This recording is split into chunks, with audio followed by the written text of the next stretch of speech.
Jangan kebanyakan belajar, tapi kuasai apa yang kamu pelajari.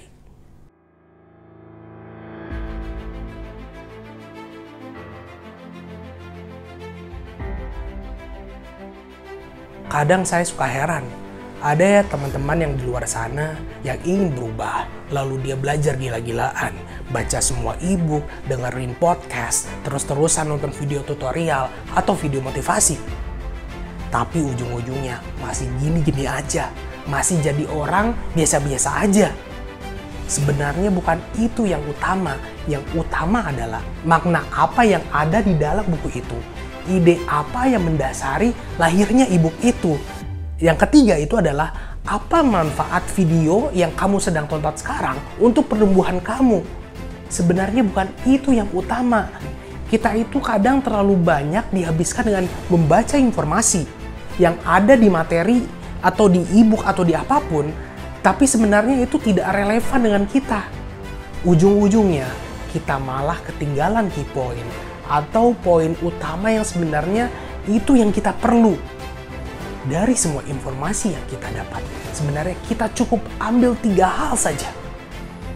Apapun yang kamu baca atau kamu dengar, apa di podcast, di internet, di e-book atau physical books, itu semua informasi. Dan informasi itu nggak akan berkontribusi banyak buat diri kamu. Gak akan menjawab pertanyaan kamu, gak akan buat kamu berhasil dengan jalan kamu, berhasil dengan mimpi kamu, atau bikin sukses, atau bikin kamu kaya, atau bikin kamu bahagia. Sekarang gini, ketika kamu pergi ke sekolah, atau kamu ke tempat kuliah, kamu di sana akan dapat banyak tuh informasi, baik dari dosen, atau dari teman, atau dari buku, dari perpustakaan yang kamu baca.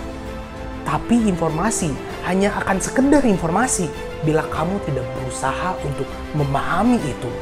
Kamu tidak berusaha untuk mengerti positif dan negatifnya dari apa yang kamu dapat. Kamu itu perlu menganalisa informasi yang kamu dapat. Ketika kamu mulai memahami dan menganalisa, itu akan menjadi pengetahuan. Bedakan antara informasi dan pengetahuan. Setelah menjadi pengetahuan, buat kamu, maka kamu akan timbul rasa percaya diri atau courage. Dan kamu akan timbul rasa confidence, percaya diri sama diri kamu. Contoh gampangnya seperti ini. Sama aja kayak kamu belajar bersepeda. Kamu paham teori bersepeda. Kamu tahu cara bersepeda dan kamu paham bagian organ tubuh mana saja yang diperlukan untuk bergerak, untuk bermain sepeda. Tapi kenyataannya kamu gak pernah mencoba naikin sepeda. Atau misalkan contoh yang lain, sekarang kan lagi bulan puasa ya. Kamu tahu hukumnya puasa, kamu tahu tata cara puasa, apa yang diperbolehkan ketika puasa, dan kamu juga tahu gimana caranya mengelola lapar, menahan marah. Sia-sia nggak ilmu kamu? Sekarang gini, kamu sudah dengar banyak video motivasi, kamu dengar video mungkin Reno Sindari Bumi yang ada lebih dari 8 video, kamu udah nonton semuanya. Tapi kamu masih sekedar nonton dan kamu gak gerak-gerak untuk berubah dan kamu masih gini-gini aja.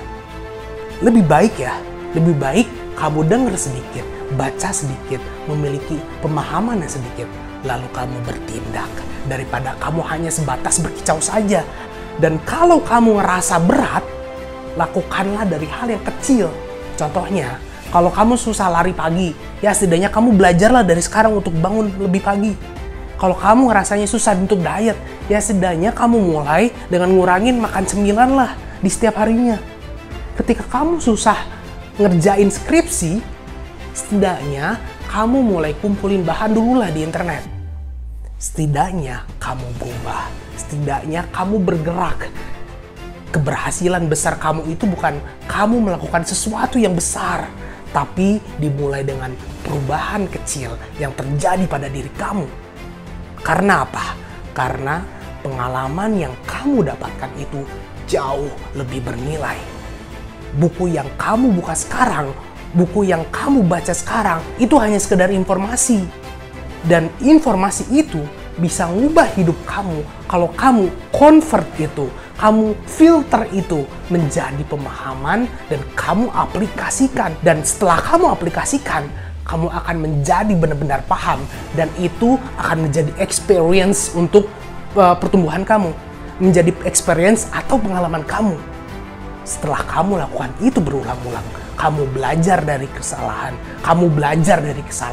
bereksperimen, dan semuanya kamu lakukan, maka kamu akan menjadi bijak, menjadi wise. Kamu juga perlu tahu bedanya antara orang yang wise atau orang yang bijak dengan orang yang smart atau orang pintar. Menjadi pintar itu adalah mengakumulasi semua disiplin ilmu, sedangkan orang bijak itu adalah mengeliminasi atau menghapus ilmu. Maksudnya gini, orang yang bijak tahu hal apa yang perlu dilakukan dan hal apa yang perlu diminimalisir atau dihilangkan. Tapi gini, orang pintar tidak selalu bijak, tapi orang bijak sudah pasti dia pintar. Orang pintar itu paham kalau untuk sukses itu melakukan 10 hal. Tapi kebalikannya, orang yang bijak itu dia tahu bahwa 9 hal itu tidak perlu dilakukan. Tapi dia cukup lakukan satu saja. Dia fokus satu saja untuk mendapatkan hasil yang sama seperti orang pintar.